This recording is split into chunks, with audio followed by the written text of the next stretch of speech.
friend I try to be, and I think I am, is an uplifting, encouraging, fun, funny, thoughtful, considerate type of friend.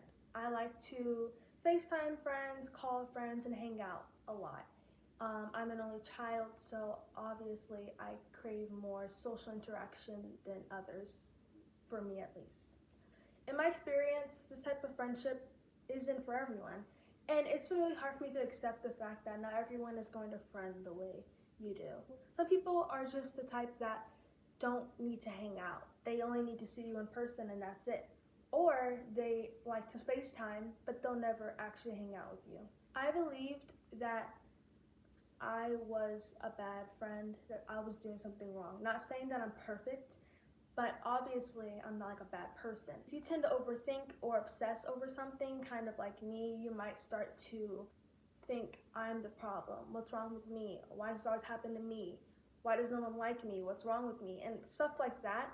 And I realized that it's really not healthy for you to think about yourself that way, because if you were talking to a friend, you obviously wouldn't tell them what's wrong with them, like something's obviously wrong with them. And it's easy to think that way. You think you're the common denominator, but maybe being the common denominator doesn't have to be a negative thing for friendships. Sometimes it can just mean that these people just aren't for you at the moment of their lives or your life. But recently, I've just realized that some people just don't friend the way you do, and that's okay. It doesn't mean something is wrong with you. You can be a really great friend, a really great person, but people change, priorities change, and things happen. That's just how some people are, and I feel like the moment you can accept that, you will have a lot more peace. Especially if you're like me in high school, a lot of friends and friend groups and dynamics shift a lot, and it's easy to feel singled out and alone, but you have to remind yourself that this is normal, a natural part of life, and even in college and past that in life and adulthood, you might not stick with the same people you've had since elementary school. And I think that it was when it was easier for me to accept that, I can understand that, and going into this new school year, I think I can have more clarity. You will find your people. It is okay. And sometimes just having two best friends is enough. Quality over quantity.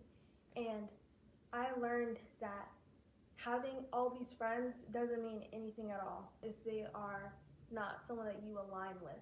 And what I had to do was I wrote down a list of all my friends, and then I put them into categories like best friend, close friends, friends, acquaintance, so on and so forth. And that really helped me not just throw the friend word around, because then I found myself getting more hurt because I think, oh, they're my friends, then why aren't they doing this and doing that? There is one point I really want to talk about. I'm not saying I'm a perfect human being and that I'm so good at communicating, like 1,000% good at communicating. That's not what I'm implying at all. But in my experience, it is a common trend to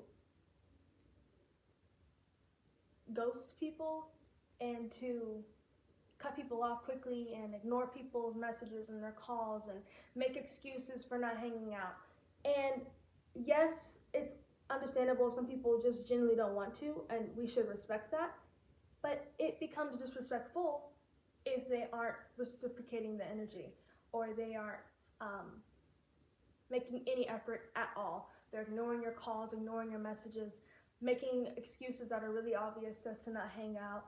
That is when it becomes disappointing experience, and I completely understand if any of you guys are going through that as well. But just think about it as a answer. As someone once said, their no response is a response. And I think that will help you a lot with figuring out who your real friends are and who they aren't. Because there's a difference between they don't friend the way I do, or they're just not for me. And that's totally okay. And you're gonna meet so many people in your life, and you're gonna have so many different opportunities. So don't just dwell on these same people like I do. It's too much of a hassle, and it's just so much easier when you identify if they're your friend or if they're your real friend or not. And I'm not saying cut everyone off. That is not the intention or purpose of this at all. because that's not it. I'm talking about identifying who you want to let into your circle, into your close circle, and not letting everyone get there. And that's what I'm still like learning. I just want to end off this video saying to anyone who just feels discouraged or left out or sad or is overthinking or feels negative or anything like that, like, you're not alone. It's okay. I'm pretty sure thousands of other teenagers are in the same boat right now, and it's okay. It will be okay. It will be okay. And you will find your people. And I'm pretty sure you're an amazing person. And I think it's a good idea to still be comfortable being by yourself and just not feeling like something bad is happening whenever there's no one to talk to at the moment or hang out with in the moment, because you still have yourself. And if you're religious, like me, I'm a Christian, you still have God, and you have your family, you might have pets, like, you're not completely alone. And I just want you to feel like your world's about to fall apart, because I promise you it's not. It's just a moment in time. I know it sucks, but it will be better. So